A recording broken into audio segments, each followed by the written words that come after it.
type. It is above the chart, the debate tab. So in this particular text space, it was speaking order, particularly for opening teams. Closing teams, I haven't figured out that speaking order. Yes, that's fine. All right. So I think the previous panelist has already laid out some formalities. Respect POI preferences. Please take and ask POIs. I beg you, so we have an engaging debate. How would I like to pose the motion here again? But I'm pretty sure everybody else has a motion. So on the motion, we already know Prime Minister when you're ready. These teams, do not forget to indicate your speaking order. I beg you, Prime Minister.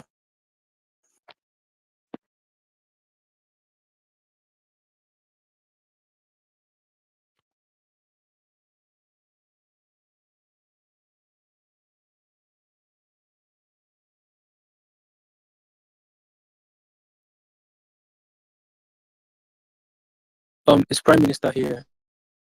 Right. Let me see something in the room. Sorry, Collins. Am I audible? Yes, you are. Okay. I'll be the Prime Minister for the round. I just want to type the OG speaking order in chat space before I start it. But while yes, I'm OG. I'm Prime Minister. While I'm doing that, no, I'm not ironing. I am not. That's why I'm putting down the speaking order as I'm speaking. The second thing here is if you want to ask POIs, please type exclusively in chat space. The same chat space that the chair indicated. So just type in chat space. Don't unmute within the course of the speech. I think that's just it. I'm going to take one POI from opening up. My partner is going to take one from closing up so that there is symmetric engagement across both teams. So Chair, are you ready for me so I can start?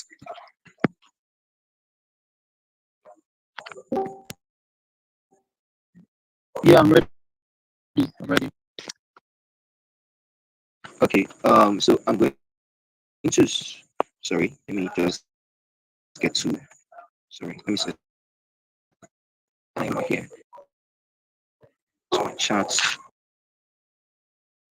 Okay. So I'm going to start in 3, 2, 1. Chair, as Africa strives for economic independence and self-determination, this has been a struggle that has existed for decades. We think, as of this point, it's crucial for African countries to reevaluate their financial partnerships and then determine the sort of partnerships that will give them that self-determination and independence that they inherently require to self-sustain.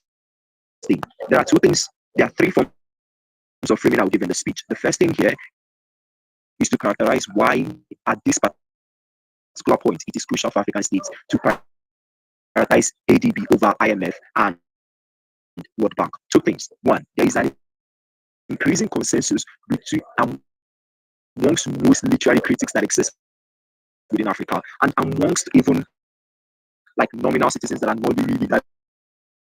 And the clamor that exists is that African states, in the vast majority of instances, are largely dependent on Western-led institutions for any form of survival. And that is why they're losing their legitimacy in the vast majority of instances. And that is why there is an existent support for countries like Mali and other like SY Francophone countries that are not like anti like France because they want to like get their own self-determination and determine their own foreign policies within that particular regard. The second thing here is that the United States of America is losing its global relevance, and that's because of 2 things. 1, the Aramco, like the trade deal they had with Saudi Arabia, has ended, and Saudi Arabia no longer wants to trade in the US dollar, which means that they're losing a significant percentage of like the country that trades within the US dollar. But the second thing is the high level of like support for BRICS, which means at that particular point in time, given that US as a country is the major like donor for the funds that you see within places like IMF and World Bank, which means then that those funds would no longer exist in the coming decades at a point in time where like the effort for BRICS greatly increases. What's the second form of framing here? The nature of the trade relationship between African countries and IMF and World Bank. 2 things. The nature that exists among these guys is one that is largely parasitic, insofar as African countries have little or no bargaining power within those trade deals because they are considered as countries that are largely inferior and don't have anything to contribute. Hence, the loans that they get often comes with strict conditions. The second thing here, in terms of like the nature of the trade relations, is that there are now alternative partners in the form of China that is largely a loan shark, and the form of funds that they give to African countries is one that allows them control of their internal infrastructure and their economy. This is something that is happening within like places like Ethiopia and South Sudan. This is the existence problem when you consider the nature of the trade relationship between these guys. But then I think the major contention or the major question opening opposition is going to have is what does the prioritization look like? And this is where it gets very beautiful. The prioritization can look like two things: increasing financial commitment from African banks to the ADB in three ways. One, encouraging capital contributions from African countries. The second thing, allocating certain shares of the national budget of African countries to ADB for the funded project. The third thing here is encouraging African private sectors to invest in ADB with chances of high returns. Notice how this is crucial in two ways. One, this helps the national state, but also helps like private enterprises within African states. And this is very crucial for this debate. The second way we can prioritize is aligning like national development plans with ADB goals, which means that you get better integration between ADB and like ADB and African countries within that particular regard. This is something that is very crucial when you consider the debate. What then is the impact that occurs, especially at a point in time where you decide to now relate with ADB exclusively, prioritize ADB exclusively? There are three things here. One, let's talk about the conditions, because in the vast majority of instances, given the high level of undevelopment within African states, what they require in most instances are often loans, which means then that for any team to win the debate, they need to prove why loans on their own side becomes better for African countries. Three things here. Note that the conditions that you get from IMF and World Bank right now is very strict. The conditions look like three things. Like it's something that is a fact. If you read like IMF documents and documents and World Bank documents, it looks like three things. One, they want to control to a great extent the sort of economic policies that you can impose within your state. But the second thing is that they don't want the existence of things like welfareist policies where African countries decide to dole out like amounts of money to citizens to help, especially citizens that are impoverished or really poor. The second thing is that they want you to invest all of your money in long-term projects, leaving things that are short-term projects that would most likely cause problems to the economy. And that's why countries like Argentina is currently fucked up right now.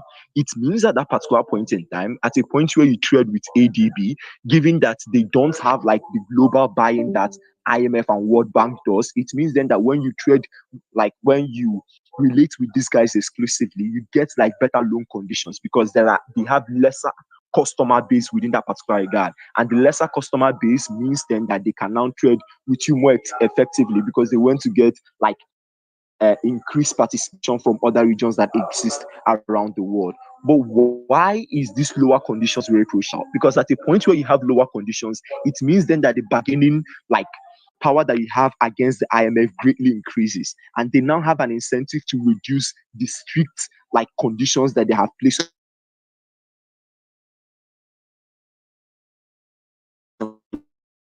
African country, these guys. Notice why this is crucial, because it prevents you from falling prey to the predatory nature of countries like China that is going.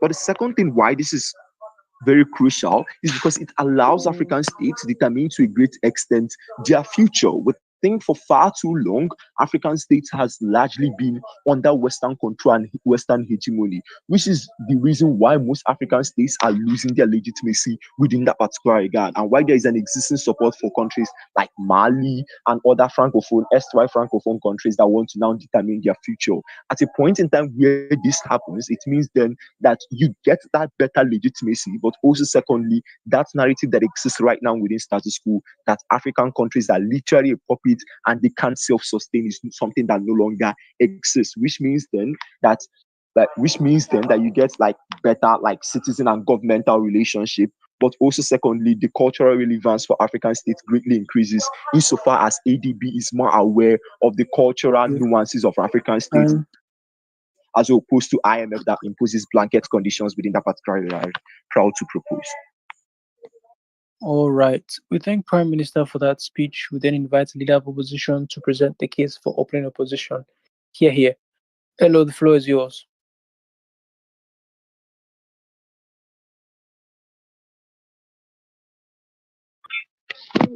I hope I'm audible. Yes, you are. Okay. Um, in case of any pure eyes, feel free to unmute. I'll prioritize CG in this case. But please do not badger my speech. Ask politely and all that. So okay, can you set my timer? Yeah. Um, I'll begin my speech in three, two, one. So, in today's debate, we are looking at whether African countries should prioritize the African Development Bank or other financial institutions. I'll engage one thing from Tim Government about the whole idea about the favorable conditions these African countries want. Just because you assume that the ADBA, because you're African, they are going to have favorable conditions, it is not enough for you at the end of the day to decide that, oh, let us prioritize this. Why?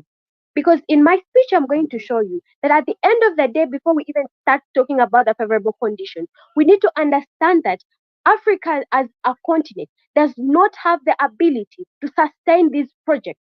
And the aim of these projects, like the ADBA being in place, is for the member countries to gain something out of it. And the only way they can get something from it at the end of it all is if this bank is efficient at the end of it all. And I'm going to show you how they cannot achieve all this if they choose to prioritize the African Development Bank.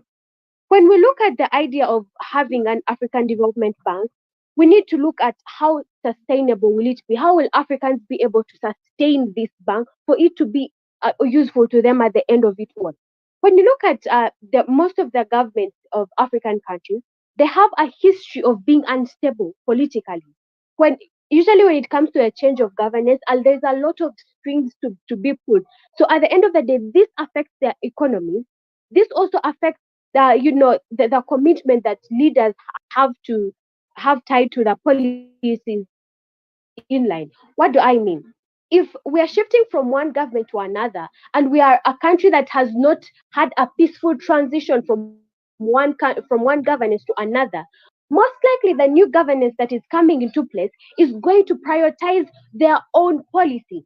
So I'm assuming that maybe the previous governance had the whole idea of ADB in place, and that is what they were, fighting hard for.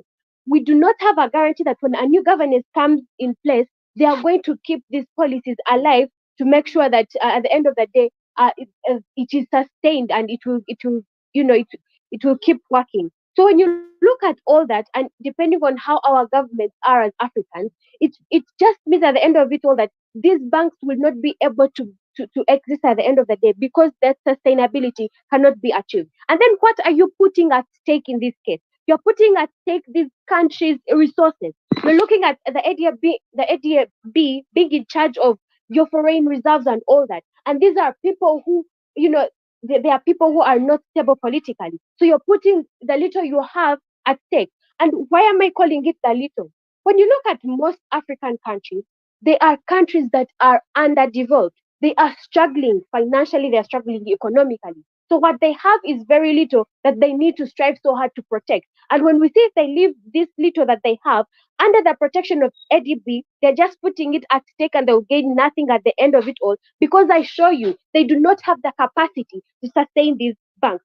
And then in the comparative, when you look at the other financial institutions, why is then MIF and other institutions better in this case? Realize these other financial institutions are being managed by nations that are already developed. Why is that important? This means that the only thing these nations are working towards is to sustain these organizations, these financial organizations in place. As Africans, we are struggling maybe to be politically stable or to even put food on our table. These people have already they are past that. What they are looking for, what they are struggling for, is to make sure that the organizations that they have established are sustained. They're able to be working, and the kind of work they are producing at the end of it all is efficient enough. What does this therefore mean at the end of it all? This gives these financial institutions the legitimacy as financial institutions to exist and to protect other countries, especially the developing countries, when it comes to institutions. The other thing we're talking about, Panu, the idea of efficiency. When you're looking about efficiency of the African Development Bank itself, for a bank to be efficient, it means at the end of the day, they should be having a lot of money for themselves. Because it means that all the African countries will be relying on it. So this bank has to have a lot of money, more than enough money, such that they're able to even help the other countries. Like all African countries will be running to it for loans. When you look at African countries, I think we may be having like around two or maybe three developed countries. Majority of the states in Africa are states that are underdeveloped. So you, as a continent, you are the ones who are, you are the ones who have established this bank. You are the people who are going to rely on this bank. What resources are you using to establish this bank? You, majority of you are underdeveloped countries. You're not going to only cling on the two or three developed countries just to make sure that are going to sustain the entire continent at the end of the day. That is why at the end of it all, this thing is not going to be efficient whatsoever they do. So therefore, you realize that ADF will not be able to sustain all the African countries or give them what they will want. It won't be able to give loans to all the other 52 African countries that will be running out of which this is something that IMF and other financial institutions will be able to do best in case Africa as a continent chooses to prioritize them. And the other thing, when we look at maybe the idea of Africans maybe trying to be independent and all that, advocating for Pan-Africanism, realize this is not important, because at the end of the day, as African countries, you're not going to sustain to survive on your own. We show you that they do not have the resources that is needed. They cannot sustain these banks. These banks, they will not be efficient at the end of it all. So it is not important for these people to say, oh, IMF is and other institutions. These are institutions that are being governed maybe by people from abroad. We are not represented as Africans. These are things that are not important, and I don't expect CG to run on them, because you need to look at the bigger side. What do you get at the end of it all? Even if you do not have a person who is directly representing you at the table as an African, there are still things you're able to gain from IMF and other financial institutions. For example, the funds that are coming to you, the aid that is coming to you, these things are far much better than a personal representation, because this representation does not come just like that. Maybe perhaps we do not have the value that we are going to give them directly through a personal representation. But still, even if we do not have that, I show you that at the end of it all, these African countries will be able to attain something. So what do African countries want at the end of it all?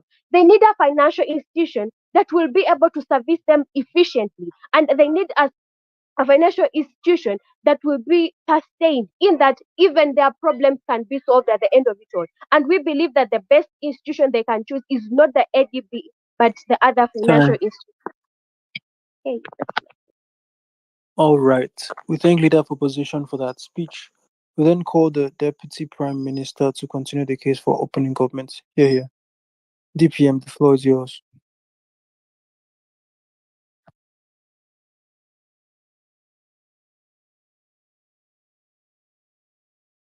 Yeah. Am I audible? Yes, you are. Cool. Sorry, please, before So you start, teams are encouraged to ask and take POIs, please. The first two speeches, there were no POIs. Please, you're encouraged to ask and take POIs. all right.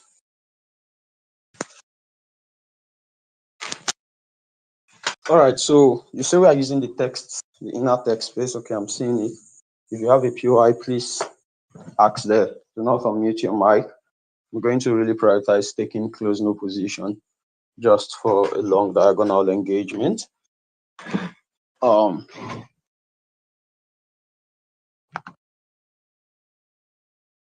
I'm going to then start my speech in 3, 2, 1. There is a global awakening for African countries to reduce their reliance on Western institutions in many ways. That is why you are seeing countries like Mali cutting ties with institutions that have any form of Western affiliation. That is why you are witnessing coups in many African countries, because they feel that incumbent governments just have a lot of reliance on Western power, who exploit and take their natural resources. These are part of the reasons why many of them just become aggressive to those governments, revolt against them, and you are witnessing shambles in many African countries in themselves. But three main reasons why they are particularly running away from them. The first is they are becoming largely unsustainable. Like my partner tells you in the PM speech, the United States specifically are heavy funders of the IMF, the World Bank, etc.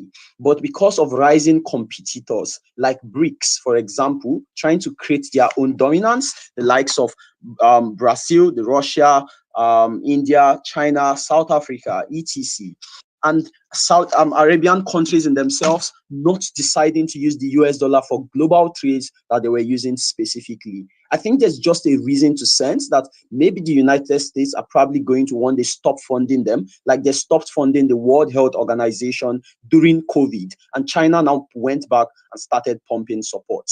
Basically, they are largely becoming unsustainable. But secondly, because their obligations are not to Africans alone, the IMF, the World Bank is not for African countries alone, but for like everybody in the world that probably needs access and wants to get loans, which means they have heavy burdens on them, which means they have obligations to many other people that exist in status quo. Specifically, this reduces the extent of resources that they have to be willing to share around to give a lot of people. But thirdly, because the IMF, the World Bank have given loans to many African countries who keep on defaulting on these loans. And thus, they are tired of giving African countries loans. That is why China is out there giving many of these African countries loan and debt trapping them through trying to take hold of their infrastructures. We've seen what China is doing to Ethiopia, taking control of their railway. Look at what they are doing to Angola, Zambia, etc. All these countries ran to China because the IMF and World Bank were not giving to give them the type of loans they were demanding, because they kept on defaulting on these loans. But secondly, because even in the instance where the IMF and World Bank were willing to give them these loans, they were making heavy irrational decisions and demands of them, telling them that this is how you are supposed to use this money, long-term sustainability, when many of them needed this money for short-term survival and sustainability in status quo. This is the reason why many of them are no more interested in getting loans from them, but because there exist competitors that are willing to give loans in that same capacity. These three things prove that the IMF, the World Bank, and all these other financial institutions that they defend on themselves are either unsustainable or, in the large instances, not as capable as they claim there are. The second thing then I'm going to establish is all the problems that opening opposition tells you that is wrong with African Development Bank, the fact that they say they are not sustainable, the fact that they say they don't have enough money to sustain themselves. All these problems only happen because African countries are not prioritizing them in themselves. Aristotle already explains to you in the PM speech what prioritizing them looks like. He says that it looks like increasing financial commitments from African countries to this African Development Bank in themselves in three key ways, where he tells you that we are going to encourage capital contributions from African countries where they can contribute to this African Development Bank in themselves. But secondly, he tells you that it looks or includes allocating certain shares of African countries' national budgets to funded projects of the African Development Bank.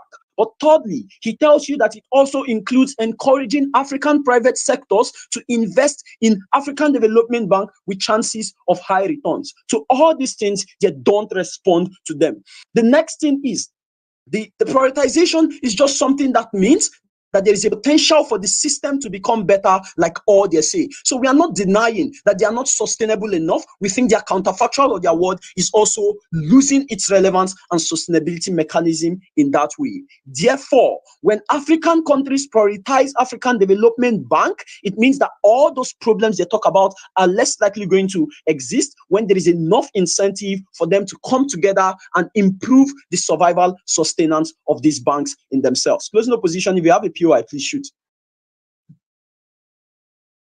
Opening opposition. You to maintain ADB, the actors have to be internally developed. Would that be achieving your side?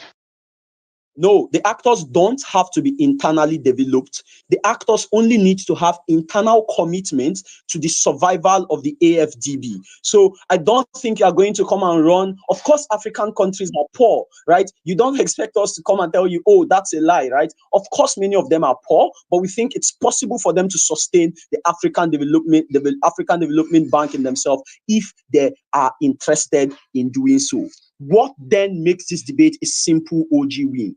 The first is, for you to win on opposition, you need to be able to prove that the sustainability of the IMF and the World Bank is not as threatened as it is in status quo. But secondly, you need to be able to prove that African countries are going to get loans, are going to get money the way you think they are going to get in themselves. Given that on either side of the house, the chances are either not easier for them, given the way things operate in themselves. But thirdly, we established that African countries need to reevaluate their financial relations with Western institutions because of the heavy level of dependence that they have given to them, which has also led to them exploiting their resources or doing terrible things to them, and they'll get away with it because they know they're indebted to them anyways. African countries in themselves have reached a level where they are recognizing their potential and their capacity. And that is why many of them are working so hard to build something out of their existing structures and resources in status quo. The only way for them to survive, to prioritize African Development Bank in comparison to these financial institutions, because these financial institutions are primarily funded by the United States, have a lot of competing interests which they want to pursue. They don't achieve any form of sustainability unless they do that. Every single problem becomes solved when they prioritize this. Proud to propose. All right. We thank Deputy Prime Minister for that speech. We then invite Deputy Leader of Opposition to conclude the opening half. Here. DLO, the floor is yours. All right, cool. Thank you. So I'll most likely also be prioritizing closing government in my speech. So CG, please get ready to switch to POI. In the absence of CG POI, I'll most likely also be taking OG, but CG first. So for the preference, I'll call for it. I'm not in chat space, so I'll call for it. So hold on, let me set up my timer and then I'll start my speech.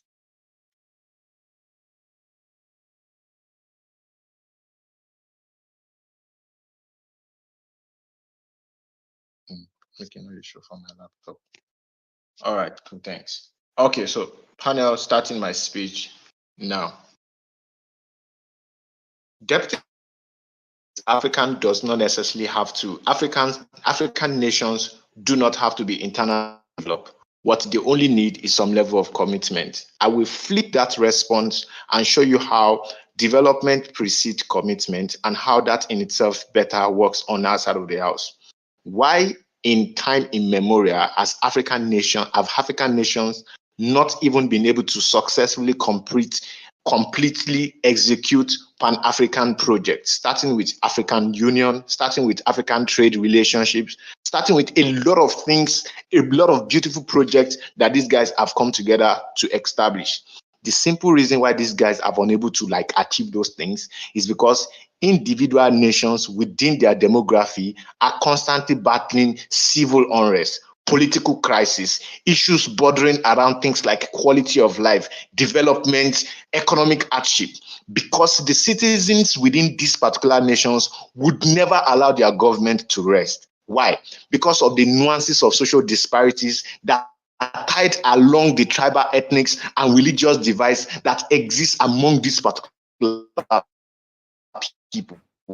in the exit of these particular problems, this directly distracts the ability of the government to even prioritize holistic and efficient development plans that directly solves all of the problems that exist in most African nations.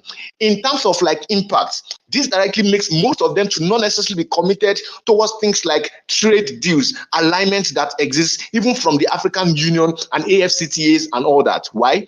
Because you rather want to save yourself first from the nation, from your citizens that most likely want to kill you in your sleep, than before you remember whatever deal you had with ECOWAS or whatever deal you had within the African Union in itself. In as much as those particular problems still exist, we think things around civil unrest, internal political instabilities, and all those particular problems, they will ever be remembrance as to why you can never be committed, and that's why we think development precedes all these things. Why is development important? Because if your people have been able to, first of all, put food on their table, have good job, have quality roads, have quality education, there will most likely still be complaints. But those complaints wouldn't have been so important such that it from being committed towards national and African or continental development deals. This is the simple reason why most of their leaders are very, very susceptible to all this internal crisis and never get most likely any sort of like commitment. Comparative on our side of the house, and listen to this panel. On our side of the house, civil unrest and internal problems also exist in the Euro. From being committed towards things like IMF, giving humanitarian aid to these same poor African countries, is because to a large extent, citizens already have some level of things that they get themselves busy with. It just takes like back to normal. In African states, you would never get any sort of like rest because these people would always be a lot of like trouble for their particular nation. I'm not taking you yet. This guy says something very, very important. That the reason why African nations most likely change governments is because citizens already assume that they are tired. There's a consensus that these guys are tired of the Western imperialists. Two responses. That is not true. Because if it is most likely true in status quo, they wouldn't have to change government. All they just have to do is to lock down the US embassies that are littered around different African nations in those particular instances. Because those are moves that directly says that we are tired of these guys. But the reason why they keep on creating those things as an excuse is because they use those things as diversionary measure to vote out and plan a coup against a government that they don't most likely like in those particular regard. So it's a lie. But even if it is not necessarily a lie, in as much as those things still exist, you can never achieve any sort of like holistic dependency in those particular regard. They now say it is better for us to still go through this route because BRICS exists. Aramco has failed. Very simple analogy. I would rather opt into a failed American economy than for me to buy into a Nigerian booming economy. Why? Because a failing dollar still has much more importance within a weakened African economy on their own side of the house. So you don't like US, but you still want to earn in dollar simply because the exchange rate still comparatively benefits you better. So we buy it. BRICS exist, but dollar has not necessarily fallen because World Bank is still actively active and much more functional within those particular regards. What we say is that in as much as those institutions are still functional enough, even with the rising opposition towards their particular markets, we don't think that this particular move right now benefits you within those particular regard. This is my 5th minute. Shoot your POI now. Very simple. This debate is not about prioritizing one over the other. It's about prioritizing the future and who gives you better incentives to borrow from them, not what you guys are talking about. You can come and defend that in your speech. Panel, when you have a priority debate, and this is where we win, right? See, just that these guys don't listen. We are not against you having ADP. What we are against is you prioritizing it as a solution towards revamping your economy because you don't even have the capacity to sustain that particular project. One, because of your antecedent, but two, because of your nature as the actor taking this particular move. Why is that important? This already takes out that stupid POI we got now. When it is the narrative of parity, it means your alignment currently with IMF and World Bank is enough more incentive for you to use the relationship you have with them as a means towards achieving your end, which is African development. Why is that it? Most African countries are still invariably poor. In a world where you force that particular switch, you don't have the capacity to sustain the economic nuances and the complexity that African nations need. It means even if these institutions are literally failing, they are still able of them.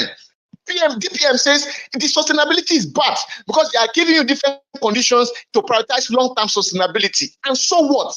The reason why those particular rules are quite important is because you are not accountable to all of the shit billions of amount of dollars you've been able to get from them. So if they make those particular rules stringent, it is actually for your betterment of the house. The same character as to why you squander money will still exist. Your OTP, even at its best functionality, will never be able to achieve anything good because you always want free money to divert for corruption and all that. We want a world where you still have some level of alignment with these individuals because of how sustainable that particular environment is to sustain you as African nation. In worst case scenario, the bigger and the richer African countries would end up being the one to shoulder the responsibility of the smaller African countries, and at the point where they get to their breaking point, you fail on your particular project. You make those particular moves in itself to be worse off. We want a world where priority is given to the sustainable stream while you use your relationship with them to build your failing internal structure. We're proud to oppose from opening opposition and win squarely. All right, we thank Deputy Leader of Opposition for that speech that brings the top half to a close. I invite member of government to kickstart the closing half here.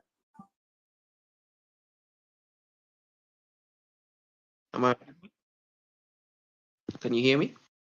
Yeah, you're audible. All right, I begin in 3, 2, 1. Look, the reason why the opening half ranks, I think, fourth, maybe OG would rank third, Mayu to hear what CEO says, is because of the following things. You need to look at the context of today's and African countries and look at what ideally prioritization looks like. Prioritization, I think, comes from the prioritization of who you engage and how you think they benefit you from the likelihood of benefiting you financially. These are financial institutions. You're not prioritizing them just for the sake of prioritizing them to be friends. It's about what they can offer you at a time where African states are extremely poor, which everyone agrees, debt stricken because everyone agrees they've borrowed, but they've not only borrowed from the IMF, but borrowed from China, which means that if you continue to buy what ideally a side opposition is telling you, prioritizing IMF means that you prioritize the debt crippling that's already occurring, and there's no other alternative because ideally it was either IMF earlier on or China. So ideally, any alternative they offer you becomes a problem. But secondly, I think also the other thing you need to realize is that they've been crippled because of interest rates and these economic tough times and the austerity measures put in ahead.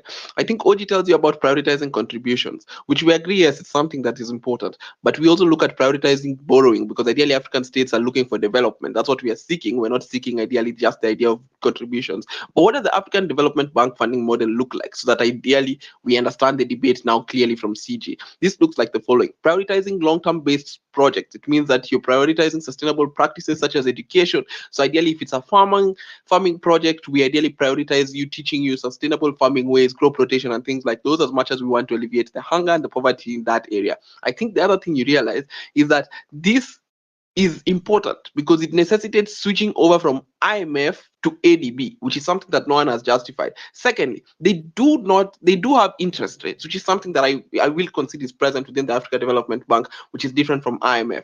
I think the IMF model is a bit good, yeah, it looks good in the long run, but in the short run creates more problems, so you have no future if you prioritize the future over the short run. IMF model looks as follows.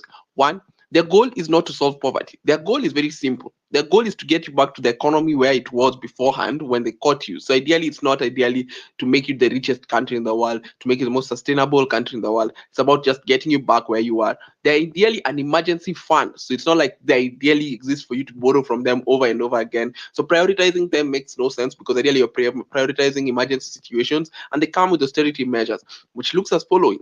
You have to give an assurance that you will increase taxation from your country, increase level of levies on imports so that people ideally get back their money in time, which means then that their goal is to ensure that we won't have an interest rate. However, in the long run, what you don't realize is you'll pay some sort of interest without necessarily noticing it. Because what then happens is that individuals then have to dig into their own pockets to pay for a loan that you've borrowed at a point where they don't understand what ideally goes on. The African Development Bank still has the same institutional partners that the IMF has. And let me clearly say this, they're not broke. What it looks like, they collaborate with the USA, they collaborate with the World Bank, they collaborate with China and other intentional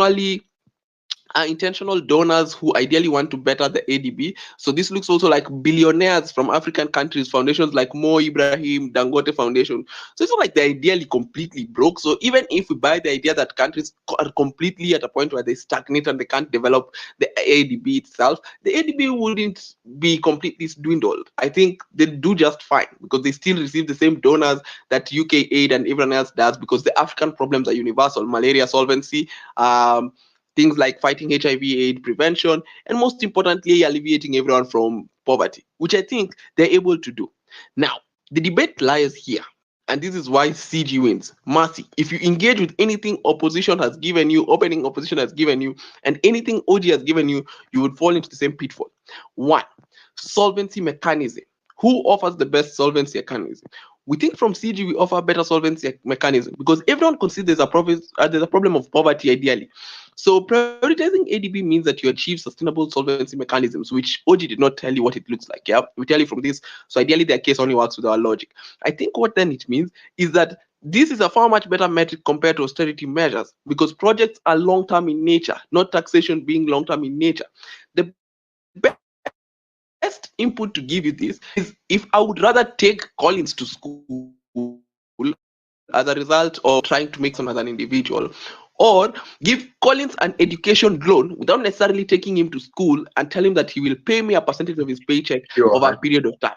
We would rather we do the first one where he's educated and learns the importance of education and then uses that education to empower his community, then pays us back at a point whereby he's able to achieve the benefits of those education, as compared to me giving you the idea of a loan where it accrues interest, or like there's no interest but I eat into your paycheck even at a point when you try to develop yourself. It's the same predatory nature that exists with the student loan models that IMF does. You will pay us, yes, but we don't know till when, but we will get our last shilling. Yes, ask your peer DSM.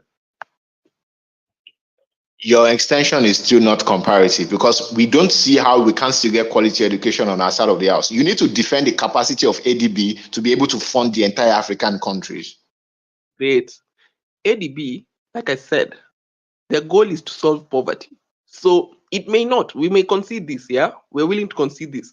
It may not solve poverty for the entirety of Africa, but we won't drown in more poverty because the alternative is the IMF, which puts you in austerity measures. What this means is that your individuals are digging deeper into their own pocket. But even if the ADB is completely bad, here's why you would prioritize them over anyone else: the preservation of democracy. Notice, prioritizing the ADB means that you prioritize political stability, especially in the context of today, in a post-pandemic, war-ridden world. You think the everyday African cares about you paying back the taxes that you owe or paying back IMF. They don't give a shit about that. They care about what is on their plate. So this is why you've actually been seeing revolutions happen. Why? Because the austerity measures, which though may not seem bad in the long run, in the short term affect the individual who is always wired to preserve themselves in the short run before thinking of the future. Intuition pump for this. Collins is thinking about judging the debate today, not judging the round 5 the next day. That's how human beings work. You preserve yourself in the short run over the long run. The reason why that is important is that it allows you to have long-term sustainable development measures that are ideally even accountable to people, which means then even for funding for more money, the ADB can say we accomplished this project. Kenya has paid us back. We can do another one. It's a far much better performance indicator compared to everything they're saying. But secondly, it does not short-term affect the individuals who ideally are paying back for the loan. Note the following: prioritizing the IMF. Prioritizing ADB does not mean you don't get IMF assistance, which means we have both worlds. We still achieve what they want. So it means in the event where you need the bailout from the IMF, they'll give you. Notice, Collins, this is a world where you don't have to be arbitrary. You don't have to choose between the left wing Time. or the right. You can have both. You can be the full Time. chicken. You can have ADB and IMF. We give you both.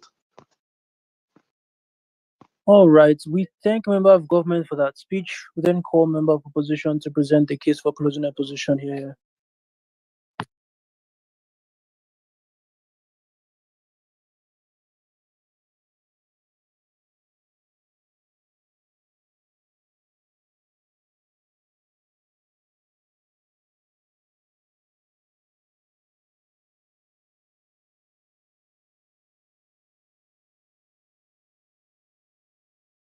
Is member of opposition here on the call?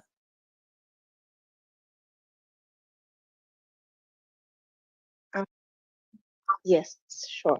Just give me a second to set Yeah, up all my right. comment. Before you proceed, before you proceed, please, teams, desist from typing too much on the chat space. I don't know if I said it here in the other room, but like, please, like, type only PYs in the chat space. You can type your here, yes, but nothing more than that. Member of opposition, when you're ready.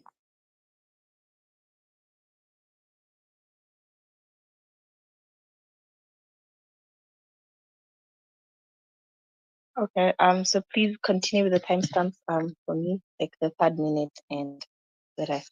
Sure.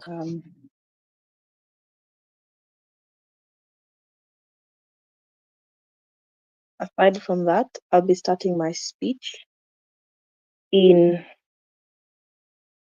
3, 2, and 1. Chair, I think it's pretty sad that you get this clarity from CO, but it's okay, we'll still give it. I think we need to understand the differences that directly exist between the African Development Bank and the IMF, and why we think the high likelihood of the nature of ADB is actually going to be detrimental, especially for African countries, based off of the fact that they have a lot of needs that they actually need to fulfill, but ADB cannot satisfy all of those things. But equally, we're going to prove to you why IMF in and of itself already offers these incentives in a far much bigger scale to even solve the biggest problems that African countries particularly go through, which is why we think solvency is better achieved on our side, regardless of what you get from like TED and all that. So now, just to start off, what does the ADB look like, and why was it formed in the first place? 1, for 3 main reasons: 1, to end poverty; 2, to end hunger and like achieve food security; and 3, to promote health and well-being for these particular people. Which then means majority of the projects that they get to do are entirely based on like financial entrepreneurship and businesses through people like youth, through like models like microfinance and things like that. Which means then every single project that they get to offer these people is entirely based off of the fact that we want these people to achieve like some level of like development within societal structures, and it's entirely premised on the whole idea that it's agricultural or things like that, which then means these projects are largely long-term specific projects that exist within societal structures. This is a very important mechanism for you to understand, because if all of these projects are entirely based on long-term specific projects, it means majority of the reserves within like countries or African regions is most likely not going to exist. Why? The main reason why, like for example, we would ask for a loan from IMF, especially during crisis moments, or would prioritize those particular financial institutions, is because during crisis moments, they're the most likely people or the most proximate people to offer us the solvency mechanism. We think then, for example, if our reserves are done, the only proximate person who can offer solvency is through IMF, because these people offer you a short-term loan that will most likely alleviate you from the harm that you're currently facing when it comes to like your reserves and things like that. We think this is a better model to sustain African countries, because African countries are most susceptible to like not having sufficient dollars in their reserves or things like that. We think equally, crisis management is a big thing within this debate. African countries are plagued by suffering consequences of climate change, aside from it being their choice in and of itself. Secondly, they suffer a lot of like harm when it comes to like pandemics or things like that, based off of the nature that you understood when COVID happened. A lot of harm was facing African countries and things like that. We think then we need a mechanism that will most likely come in to play when it comes to African countries facing through crisis situations and things like that. Based off of my mechanism that African countries face a lot of like say crises that exist within societal structures based off of like recent times and things like that. We need then a solvency mechanism which is very proximate. The only person that can best offer this proximity is IMF and World Bank and these international institutions and things like that. We think the African Development Bank as any level of solvency. Why? Because a majority of their loans are entirely premised on long-term projects that don't offer, like, say, an immediate solvency mechanism, especially to harms that are affecting African countries. And I think by that mere metric, we cannot choose the ADB in and of itself. But even so, recognize the biggest problems that ADB are trying to the biggest problems that these particular people are trying to solve within societal structures is like there's economic reforms. This is why IMF best offers economic reforms, especially for African countries. 1, the main reason why loans exist within African countries is because they are poor. There's a consensus everyone has accepted. Secondly, they're not poor because of chance. They're poor because of their structures being shit and them not being able to sustain their economic capacities or things like that. But even thirdly, they're poor because they have horrible fiscal policies and are rampant corruption mechanisms within them and the structures in of itself. We think then the biggest problem they face is, can you hear me? Member of opposition, can you hear yes. me? Yes, yes, I can. Right. So I lost you. I lost you for a bit. You were talking about how why these countries are poor. I lost you at 3 minutes 37 seconds. So could you just start from why these countries are poor and then proceed? Okay. I'll be starting in three, two, one. This is why these countries are poor. It's one, they have these structural problems within this society in and of itself, right? We think they're poor because they don't have good fiscal policies that would sustain them or things like that. But even secondly, they're poor because they're corrupt in nature. Like we think this is a consensus within the entire debate. They don't know how to handle their finances, which is why they're consistently broke within societal structures. We think then the biggest problem they face is not the inability to have resources, it's the inability to actually maintain these resources whenever they have them. The African Development Bank then doesn't offer solvency for these people because if you have projects for them, they will make money, yes, but they'll misuse this money. So development will most likely not even exist for African countries. Recognize if the IMF then is involved, they come up with policies that exist, which we think like most of the time is very contradictory within societal structures, but we think this is a good thing because have better fiscal policies that exist within African countries with better fiscal policies and better accountability mechanisms based off of the nature that you're dealing with the international bodies and things like that. We think that there's a high level of accountability, high chance of actually dealing with the main problem that African countries largely go through. We think then for solvency, better achieve that on our side if we have the IMF having like them to loan us and things like that. We think equally the whole idea that if you have like the ADB investing like within business structures and things like that, IMF, you then deal with the biggest problems that exist within societal structures. But finally, African countries and ADB based off of the nature that an African-led institution. We think at a point in time where African nations need to prioritize their capacity to develop and their capacity to actually stand alone and not be dependent on these particular loans. They need to choose someone who can offer sustainability mechanisms over every other thing. We think then IMF is the most proximate person to You're offer this solvency in itself. Now here's why these people. Here's why the African Development Bank does not offer this solvency. Recognize their main financing schemes are African countries. African countries have more proximate needs rather than financing the African Development Bank. You only finance something at a point in time where you have a maximum large of like access to resources or things like that. At a right. point in time where you don't have these resources, just give me a second. At a point in time where you don't have these resources to actively fund the ADB, we don't think then it's something that you'd largely buy into, especially if you have other needs to actually deal with. We think then instead of adding more like burden to these particular people to fund the ADB for their sustainability, it's okay for them to prioritize the IMF. They get this money, they get developed, and all of a sudden now they'll have this money for the ADB. We think that's a solvency mechanism we can choose to offer these people. Yes, the POI. Very simple. Mercy, you Protected okay? time. Proceed. Protected time. Okay. Proceed.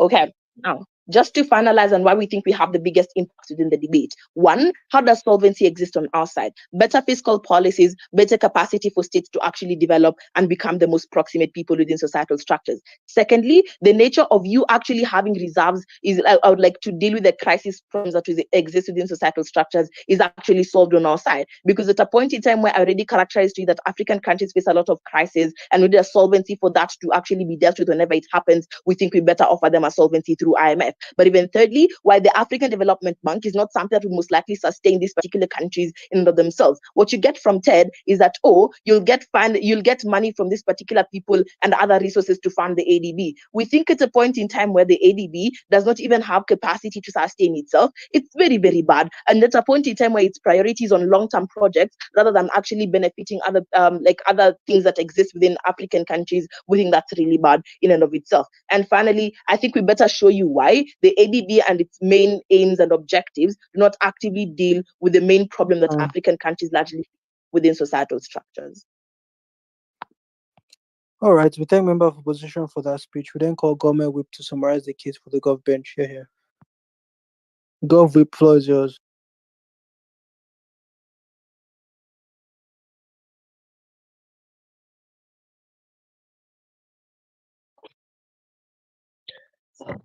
So I'll take the vote here. My time will start in my Hello. yes. Government whip. I really can't hear you properly. Oh, is the volume problem or Yeah. problem? Could you please read the motion so I could confirm your audibility? This House believes that African countries should prioritize the ADB. Yeah, it's still not clear. It's still not clear. Please, you may have to do something about the mic. It's still not clear. Bella, Okay. if you're using Yes. if you're using earphones, you can remove them. Oh, let me. Wait. Oh, what about now? Yeah, Yeah. just please read the motion once more. This House believes that African countries should prioritize the Sure, ADB compared perfect. to financial. Yeah, please proceed. Okay. Check WeChat. Check WeChat just a sec. Oh, yeah. Okay. Okay. Sorry.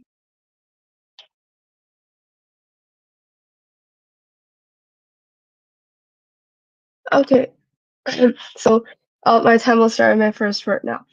It is actually very simple. We aim to a goal and we find the best solution for it. Now, what is our goal? Our goal is not to solve a very emergency problem in Africa. It's not that it's you're catching time that if you skip today, your like I don't know, your bank is gonna be broken. Your country's no. It's not an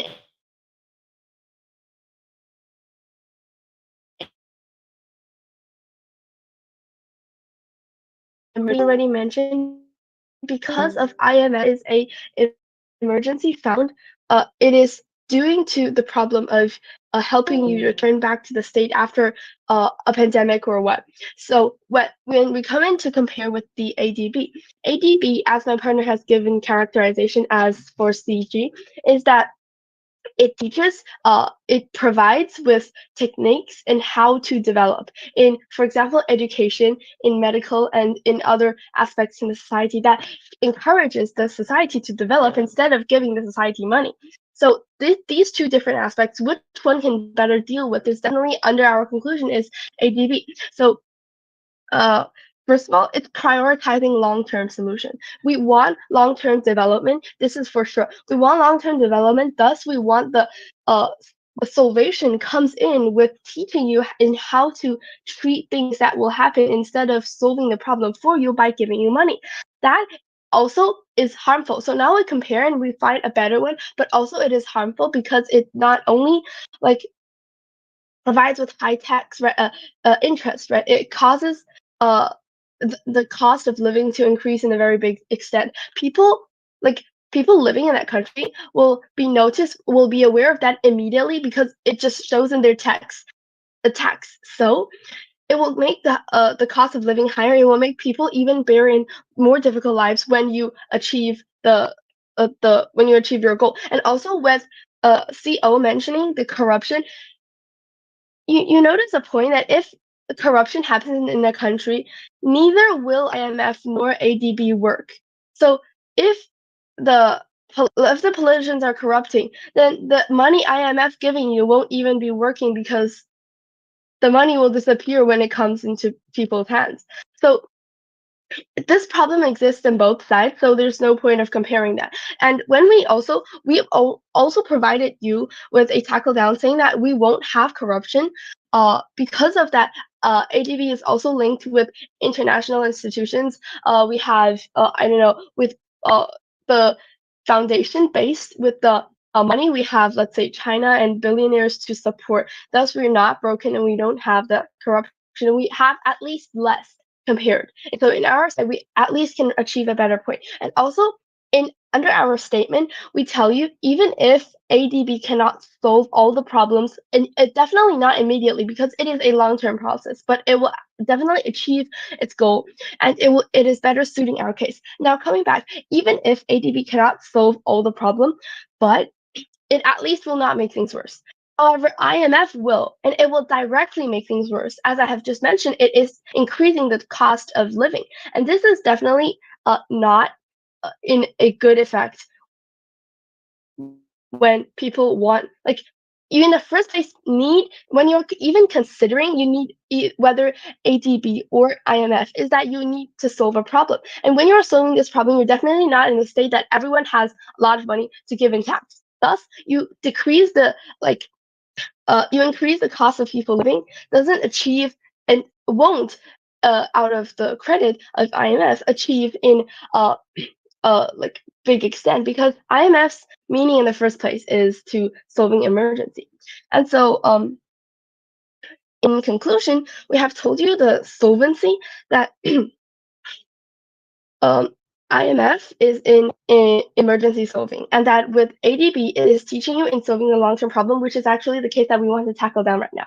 So coming and answering with upper bench, we tell you that ADB is more targetable. It will solve problems identifying African countries specifically. IMF only has the responsible of giving you money and asking it back with more interest. Oh, also, with comparison, ADB has a lower interest rate because it solves the problem and it won't cost a lot of. For example, providing you education and providing you a lot of money, but not being specifically responsible for where they're going to school or what those. This is more of giving them flexibility of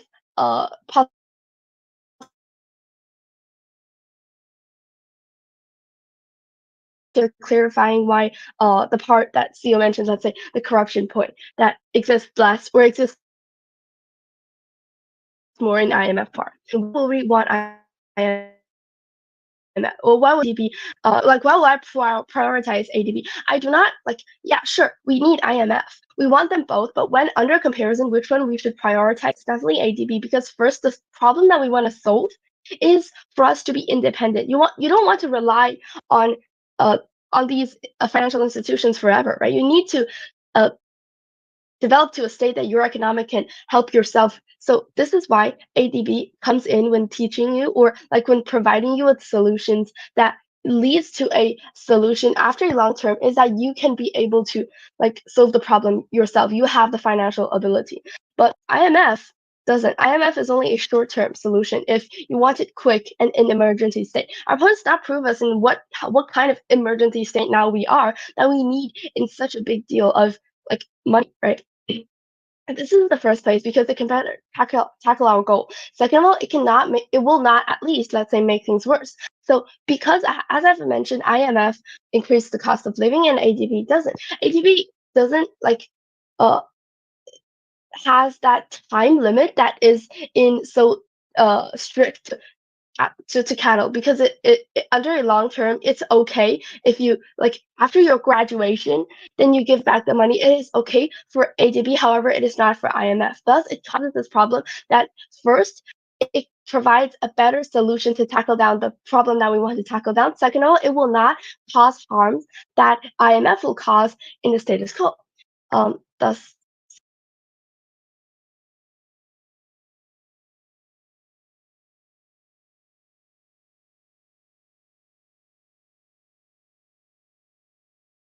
Government whip, are you done? Yes. Am I audible, guys? All right. We thank Government Whip for that speech. We then call on Opposition Whip to summarize the debates. Opposition Whip, give me a minute. 2 minutes, actually, please. I need to use myself.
All right, sorry about that. Open it. Upwip, are you ready, please? Upwip, can you hear me?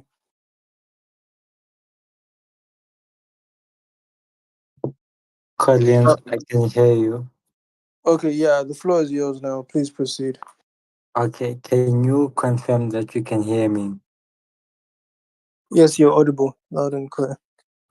Okay, no problem. I'm just going to wait for it to be 40. Then I know that I have 7 minutes to speak. It's just 1 minute left. Couple of shout outs. Shout out to my partner, Messi. She has done a lot for us this tournament. So thank you so much for that. Shout out to everyone who has made me come for this tournament to begin with. Um, so my name is Takura. I am closing opposition for this debate, and I'll be whipping. I'm happy and proud to be whipping for this debate. Yeah, yeah.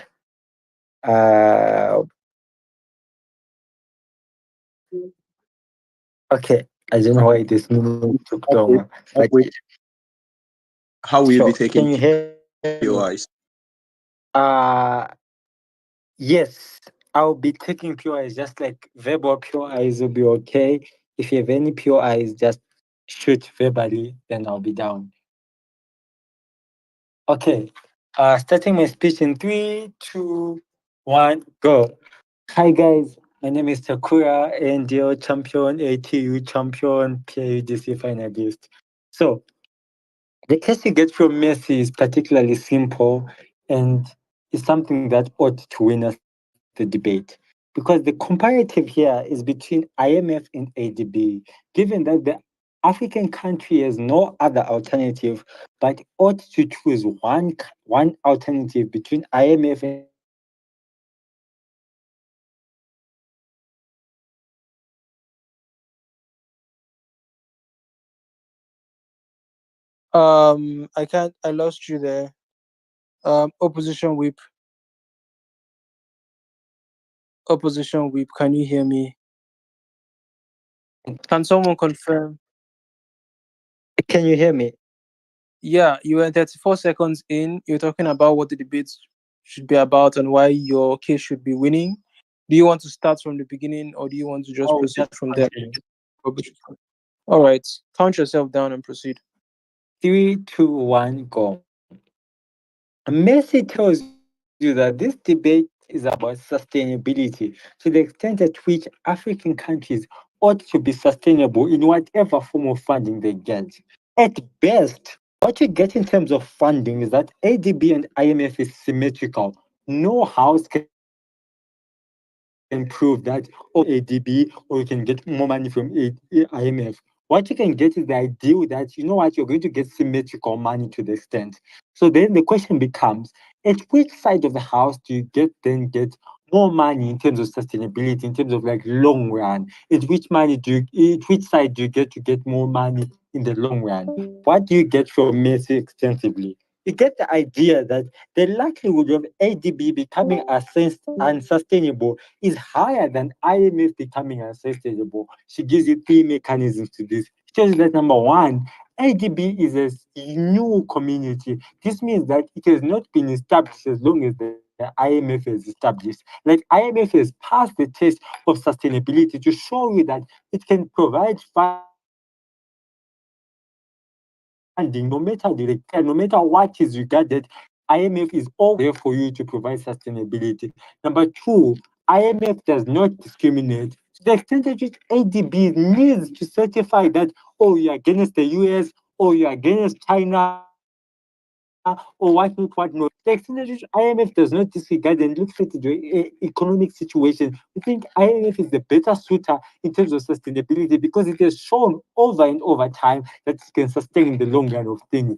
But thirdly, and most importantly, it's what's in the best interest of African countries. We see that African countries in themselves prioritize development of their own individuals so that they can control the systems. IMF is the better situation to deal with this because ADB only accepts people if they join the BRICS society, and ADB on the other end accept institutions as long as they are statehood, whether you support BRICS or whether you support Bretton Woods system. We think to the extent at which IMF evaluates you as a country, as a evaluation system of your financial policy, we think that in itself we prove sustainability extensively. Why is sustainability the most important class that you get in today's debate? Because sustainability promotes preservation, like self-preservation, self-actualization, this whole idea of self-determination and sovereignty of a state. We think those all these important principles ought to apply if we do with the IMF, because they allow you to be individual and they allow you to express your opinion. We think that in itself, that's a winning extension, and we do not get any sort of engagement to that criteria. So then, like, what we get in Messi extension that actually then wins? Firstly, Messi then tells you that money is symmetrical. There's no side that can prove that money is more on the other. They tell you that money is worse in the ADB because ADB in itself compromises of African institutions, and these institutions are predominantly corrupt, and they auto fuck you over and not to see your success. We think Messi's analysis on this shows you that when the comparative exists, whether you have to do with the US or whether to Why? do with the AGB, you ought to do with you ought to do with the US, because the US is not as corrupt as proven to the ADB is. The second thing that you get from Messi is the idea that IMF Engage is CG. independent, but what you get from ADB is the idea of culture, the idea of resource limitation, which ought in itself affects how resources are distributed. So that means you ought to be subjected to all of these things, maybe due to like peer pressure or all these other things, because you are viewed as negative. What do we say in the end of the debate? We say that POI. ADB is your actor. And even if you say like all these claims, you say, oh, ADB is a good person. The fact that it's utility based on morality, and IMF is an immoral actor. It bases its resources based on IMF and like how much profits you have. We thought we deal with the country, we deal with the institution that in itself POI. deals with profit-based incentives. We think we value that because as African states, like with no doubt in this debate, African states are not moral in any regard. So why is CG out take the POI? CG is out for two reasons. Number one, they did not consider the fact that ADB in itself is actually new and it actually needs more resources to sustain itself. Before it can sustain you as a country, it needs resources for you to sustain itself. We think IMF as a comparative has sustained over a long period of time, and it has proven its ability to sustain more other countries over you compared to like ADB. We think we win on that clash in terms of sustainability because we show you how IMF has longevity. But number two, we POI. tell you that how IMF is an incentive, like as an emergency fund, to just tell you like if there's a riot that occurs, if there's a military coup that occurs, there's like a disease that occurs, IMF ought to fund you. ADB focuses on like long-term investments and all these things. We tell you how IMF is the better alternative because it is responsive, and that's something that we need in terms of the sustainability mechanisms. We think CO provides sustainability. We think that's a better off case. Before I do like way ups, I'll take the pure FMCG. It's Okay. protected time. Please proceed. Okay, so then why does like CO win? CO tells you three important things. Why was the African Development Bank formed? Number one, to end poverty. Number two, to end hunger and achieve food security through agriculture. That's very specific. You can Google this if you want, Collins. But number three, to promote health and well-being for African nations across ages. So this means that even if you want to develop like infrastructure and all these other things, as long as they are not a pound or like backed up by agriculture, these things will not accrue to the ADB because ADB has a specific focus. Even like all the opposition teams agree on this that ADB is a specific policy. To the extent at which you are not malleable enough to respond to like global things and like global crises, we think we support the IMF because it Time. has the responsibility to respond to all of this. We think we Time. respond to the most proximate needs of African countries, never been proud to. All right. We thank opposition whip for bringing this debate to a close. Guys, please, at least one team member should remain on the call. I'll be back in about 8 minutes for the OA. Please, guys, I hope you've put in your speaking order. Please, I beg you. I think I've only seen OO and OG. Okay, I think I know most of you guys, but whatever, man. I'll be back in 8 minutes, give or take. Please go nowhere.